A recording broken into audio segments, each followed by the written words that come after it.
47वें राष्ट्रपति के तौर पर डोनाल्ड ट्रंप ने शपथ ले ली है। इजरायल और हमास के बीच में पिछले 15 दिन से चल रहा खूनी खेल फिलहाल सीज फायर के तौर पर बंद है। दोनों देशों में बंधकों की रिहाई पर सहमति बनी और वो रिहाई शुरू भी हो गई। पहले दिन इजरायल की 3 महिला बंधकों को हमास ने रिहा कर दिया। इसके बदले में इजरायल ने भी 90 कैदियों को रिहा किया। गाजा में शांति का समझौता दोनों देशों के बीच में हुआ है। ट्रंप की शपथ से कुछ घंटे पहले ही ये हुआ। इसमें ताज्जुब मत मानिएगा, ये भी स्ट्रेटेजी का पार्ट है। तो इसमें क्या ये अज्यूम किया जाए, ये मान लिया जाए कि ट्रंप फैक्टर का असर है या फिर कतर और मिस्र की मेहनत का असर है, क्योंकि मध्यस्थता इन्हीं के जरिए हुई थी। क्या ट्रंप के आने से दुनिया भर में युद्ध बंद हो जाएंगे, क्योंकि इसके इंडिकेशंस तो मिलने शुरू हो गए हैं। क्या ट्रंप ने गाजा को फिर से अपने पैरों पर खड़ा करने का प्लान बना लिया है? सवाल ये भी कि गाजा को कैसे फिर से बसाया जाएगा, किसकी देखरेख में ये सब कुछ होगा। ये सब कुछ कयास लग ही रहे थे। देखिए, इजरायल और गाजा के बीच में युद्ध विराम पर सहमति बनी और ये जो खूनी संघर्ष था वो पिछले 15 दिन में शांत होता हुआ दिखा भी है। बंधकों की रिहाई भी हुई। इसी खबर को लेकर हम लोगों के बीच में गए कि क्या इसे सीधे तौर पर डोनाल्ड ट्रंप का असर समझा जाए या फिर जो मध्यस्थता करने वाले अलग अलग देश हैं, क्या उनकी मध्यस्थता इसके पीछे वजह हो सकती है। हमने लोगों के बीच में जाकर सवाल पूछा। हमने पहला सवाल पूछा, गाजा में युद्ध विराम किसकी वजह से हुआ। इसमें हमने कुछ ऑप्शंस भी रखे। इसमें 12% लोगों ने कहा डोनाल्ड ट्रंप एक बड़ी इसमें वजह हमें समझ में आते हैं। 29% लोगों ने यह भी कहा कि जो बाइडेन इसके पीछे हो सकते हैं। हालांकि जो बाइडेन ने राष्ट्रपति रहते हुए ही कुछ इंडिकेशंस दे दिए थे युद्ध विराम को लेकर। इसमें 47% लोग कह रहे हैं कि कतर के पीएम इसके पीछे हमें बड़ी वजह लगते हैं, क्योंकि मध्यस्थता तो कतर की वजह से ही हुई है। 12% ऐसे भी लोग रहे जिन्होंने कहा कि हम इस बारे में कुछ कह नहीं सकते, यानी कि जो ज्यादातर परसेंटेज है वो कतर को लेकर है, क्योंकि कतर ने ही मध्यस्थता का काम किया। हालांकि मध्यस्थता करने वाले जो देश थे उनमें भारत भी था, लेकिन अब जाकर ये संघर्ष विराम हुआ है।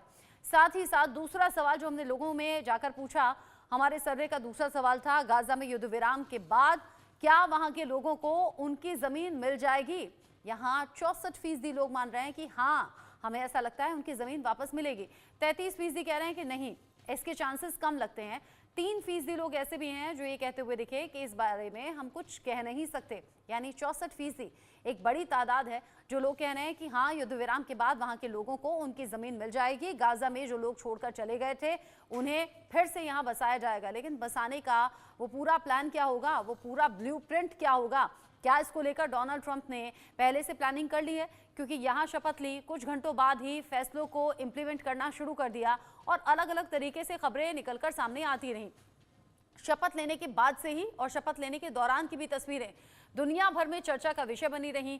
और साथ ही साथ जिस तरीके से टैरिफ को लेकर कहा जा रहा था, टैरिफ लगा देना या फिर युद्ध विराम के संकेत अलग अलग देशों को लेकर, जिसमें रूस यूक्रेन भी हैं, इनका सामने आना, ये अलग अलग तरीके से सामने आया है।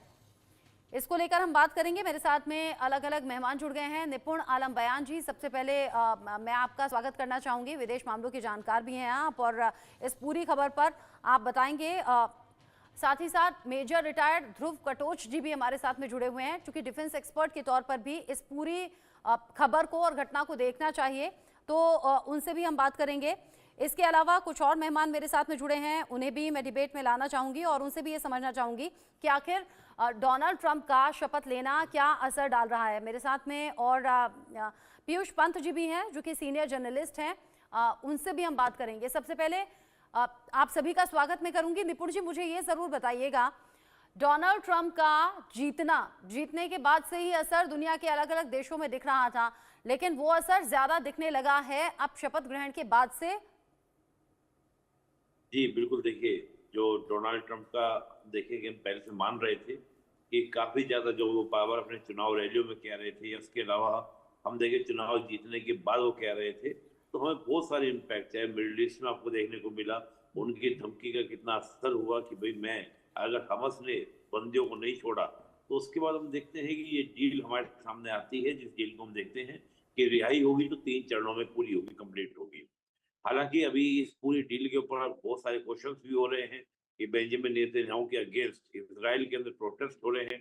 उस प्रोटेस्ट में हम देखें तो वित्त मंत्री, रक्षा मंत्री जो हैं इजराइल के, वो खुद बेंजामिन नेतन्याहू के अगेंस्ट खड़े हो रहे हैं। लेकिन शुरुआत है, देखते हैं क्या होता है क्या नहीं होता है, क्योंकि 3 चरणों में एक लंबा टाइम के लिए होगा, देखा जाएगा।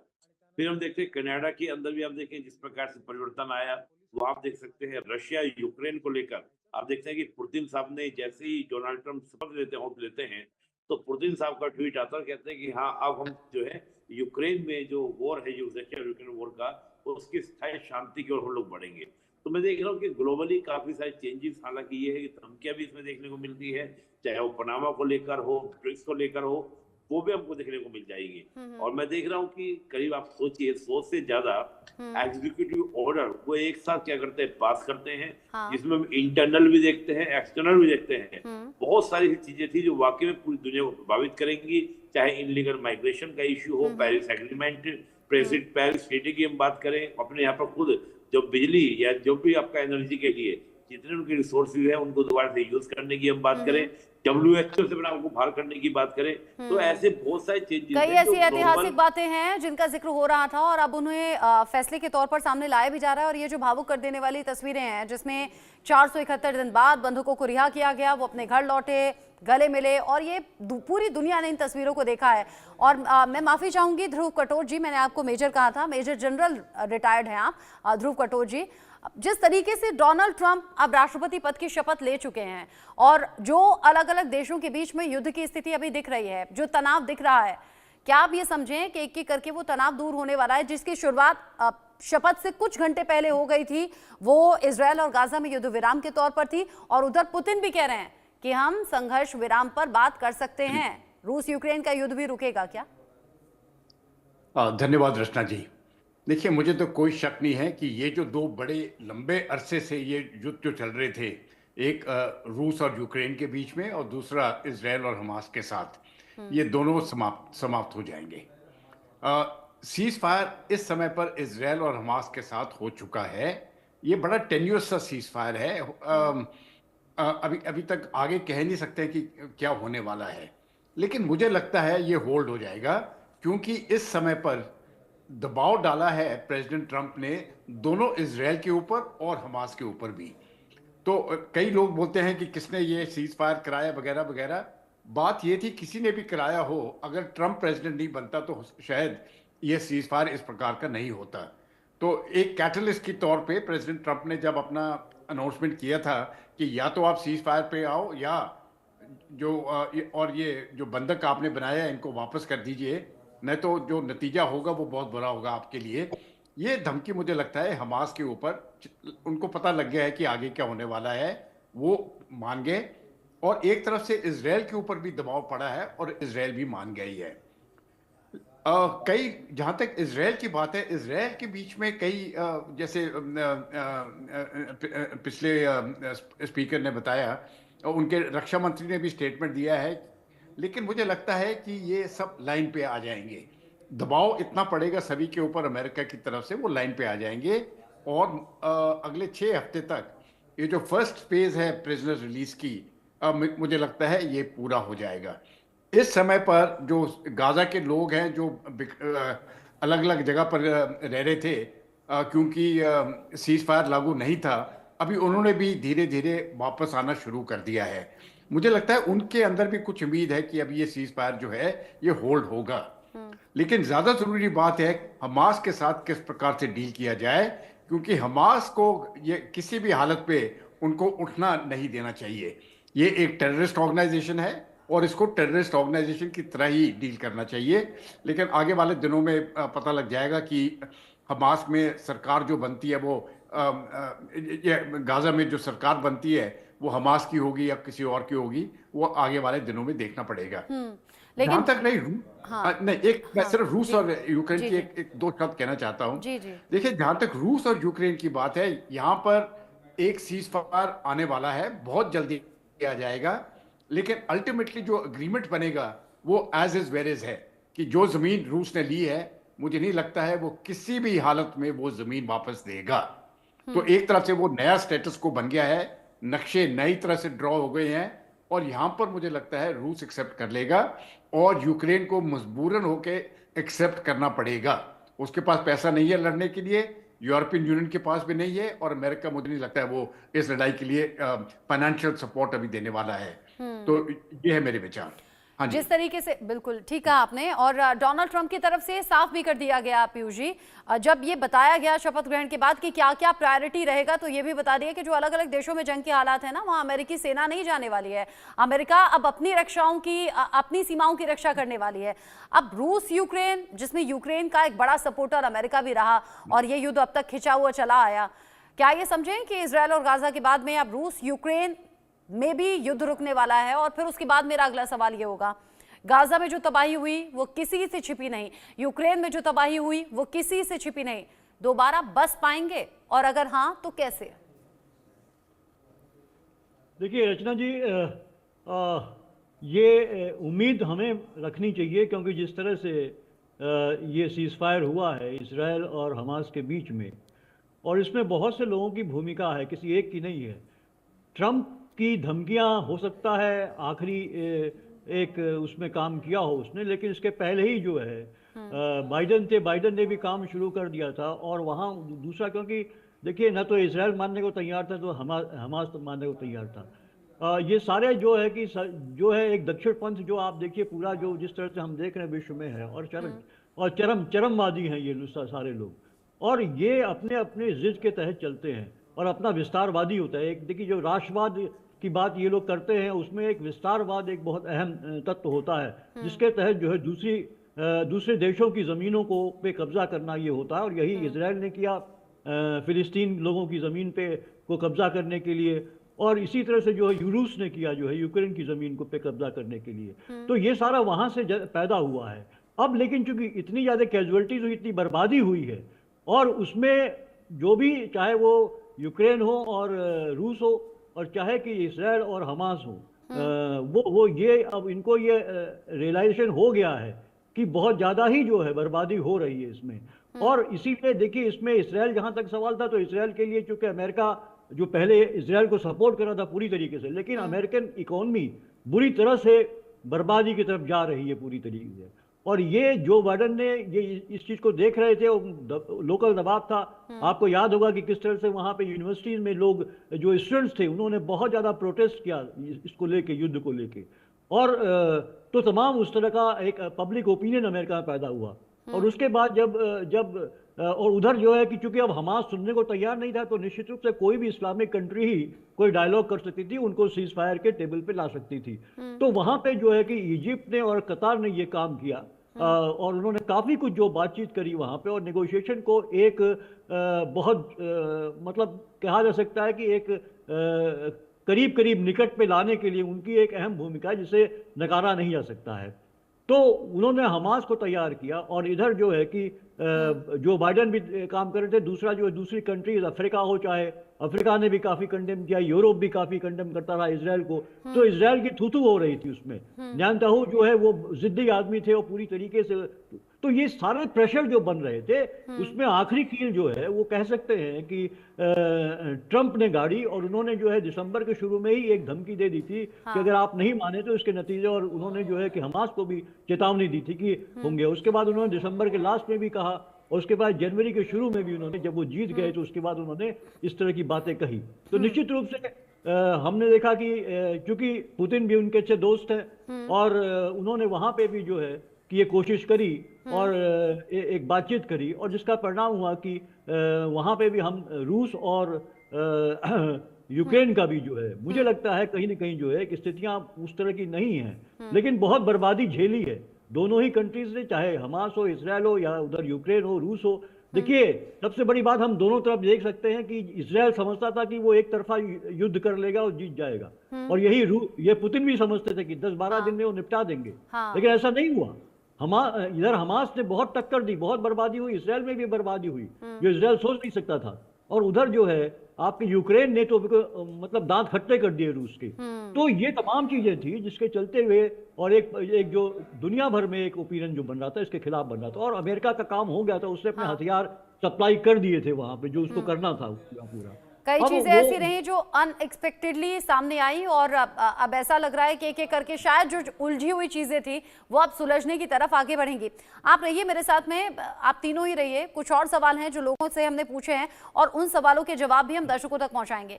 हमने पूछा कि गाजा से हमास को आखिर इजराइल खत्म क्यों नहीं कर पाया, आईडीएफ की रणनीति फेल कैसे हो गई, क्योंकि आईडीएफ तो बड़ी परखी हुई और बड़ी अच्छी सेना कही जाती है, फिर कैसे वो मात खा गई। इसमें हमने कुछ ऑप्शंस रखे जिसमें लोगों ने जवाब दिया, कहा कि सुरंगों में छिपे हुए हमास लड़ाके थे, वो 22% के करीब थे, इसलिए भी मात खा गए, इसलिए भी उनका खात्मा नहीं हो पाया। आम लोगों में घुल मिल गया था हमास, ये एक सबसे बड़ी वजह थी। और इसमें हमने देखा भी कि कैसे महिलाओं, बच्चों, बुजुर्गों और आम लोगों की जाने गई। 46,000 से ऊपर ये आंकड़ा है, यानी लोगों में घुल मिल जाना ये भी हमास के लिए फायदा कर गया। 35% लोगों ने कहा कि हमले के लिए पूरी तरह से हमलों के लिए तैयार था हमास, यानी कि अगर उन पर अटैक होगा तो काउंटर अटैक कैसे करना है, कैसे खुद को डिफेंड करना है, ये सब तैयारियां हमास की थी और इसीलिए हमास को पूरी तरह से इजराइल खत्म नहीं कर पाया गाजा से। चौथा सवाल जो हमने पूछा कि गाजा का पुनर्निर्माण मिस्र, कतर और संयुक्त राष्ट्र की देखरेख में होगा, लेकिन गाजा को चलाएगा कौन, जिसका जिक्र अभी हमारे मेहमान कर भी रहे थे। इसमें 18% लोगों ने कहा कि हमास हमें लगता है कि यहाँ पर शायद चलाएगा, लेकिन 26% ये कह रहे हैं कि फिलिस्तीन प्राधिकरण ऐसा हो सकता है कि शायद यहाँ पर नेतृत्व करे। 42% लोग कह रहे हैं कतर की मध्यस्थता से ही युद्ध विराम हुआ है, तो कतर से अस्थायी प्रशासन होगा जो पूरी तरह से गाजा को चलाएगा। यहाँ 14% लोग ऐसे भी रहे जो ये कहने लगे कि हम इस बारे में कुछ कह नहीं सकते। जो आंकड़े अभी निकलकर सामने आ रहे हैं, दो बड़ी बातें, हमास का खात्मा क्यों नहीं हो पाया और गाजा अब किस तरीके से पुनर्निर्माण यहाँ पर होगा और गाजा चलाएगा कौन, यानी कि नेतृत्व कौन करेगा, किसके हाथों में होगी ये बागडोर। मेजर जनरल कटोच कुछ बता पाएंगे गाजा में आखिर आगे होगा क्या, कैसे बसावट होगी, कैसे देखरेख होगी और किसके हाथों में ये बागडोर होगी?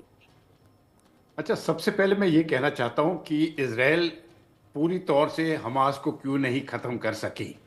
ये सुरंगों वगैरह की बात नहीं है, ये बात आइडियोलॉजी की है। हाँ। और किसी भी आइडियोलॉजी को आप लो, वो हथियारों से खत्म नहीं होती है। एक आइडियोलॉजी को खत्म करने के लिए एक ऑल्टरनेट आइडियोलॉजी चाहिए और ये आइडियोलॉजी खत्म नहीं हुई है। बेशक 40,000 लोग उन्होंने मार दिए हैं, लेकिन हमास अभी तक वो तो अभी तक जीवित है और हमास को वो खत्म नहीं कर सकेंगे, ये बात बिल्कुल साफ है, बेशक कितनी भी ताकत लगा दें। लेकिन दूसरी बात अभी आती है, ये हमास ने जो काम किया था 7 अक्टूबर को, जहां पर 1200 लोग, इनोसेंट लोग उन्होंने मार दिए, मैं समझता हूं इस प्रकार की हरकत कोई भी माफ नहीं कर सकता है किसी भी हालत में।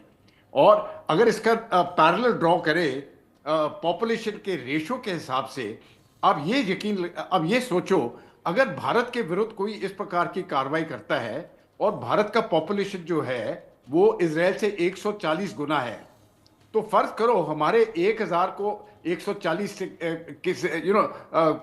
से मल्टीप्लाई करो, 1200 लोग को 140 से मल्टीप्लाई करो, तो 1.5 या 2 लाख लोग अगर भारतीय सिविलियंस इस प्रकार से मार दिए जाते तो भारत क्या करता, ये सवाल है।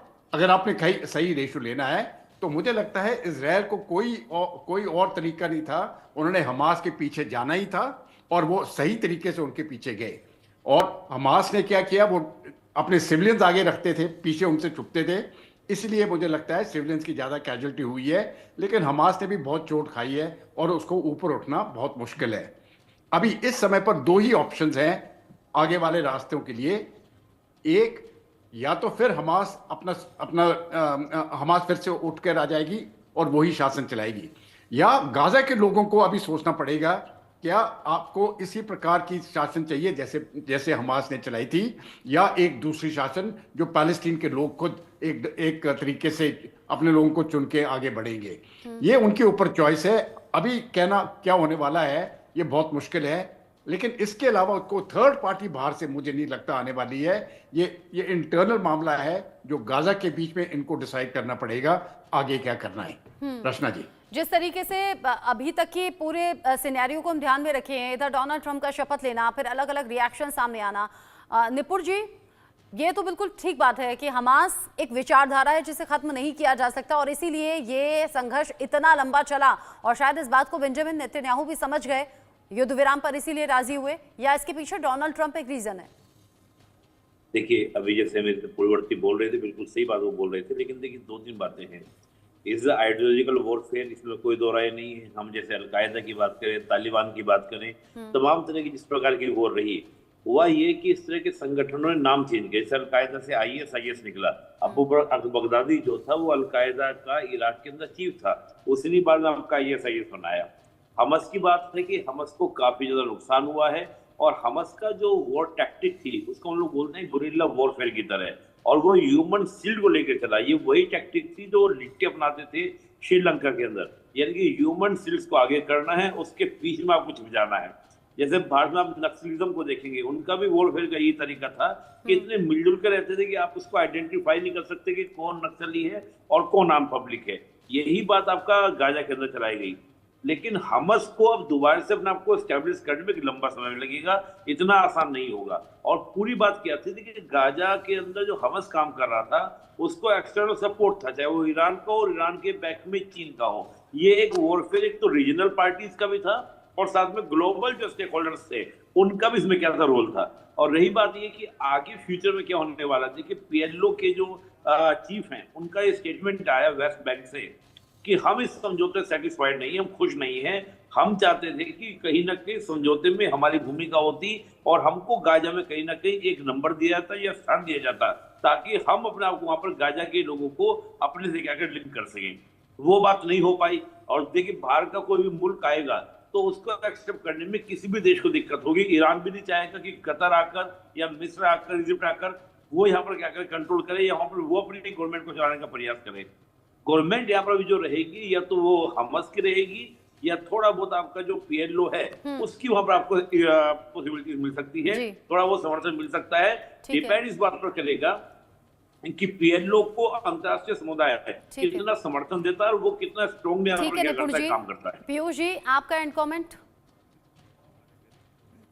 देखिए, निश्चित रूप से क्योंकि गाजा में तो अभी मुझे लगता है कि इतना आसान नहीं है कुछ भी जो है। हमने 3 बार सीज फायर का वायलेशन देखा है, और लेकिन इस बार स्थितियां तो सभी देश परेशान हैं, और तो स्थितियां कुछ बेहतर हो सकती हैं। लेकिन अगर कोई शासन होता है तो वो निश्चित रूप से हमास चाहेगा, क्योंकि हमास देखिए, हमास को आतंकवादी तो बता दिया गया, लेकिन हमास शुरुआत के दौर में वो एक इलेक्टेड बॉडी थी, मतलब पार्टी थी वो, जो वहाँ की इलेक्टोरल प्रोसेस में हिस्सा लेती थी।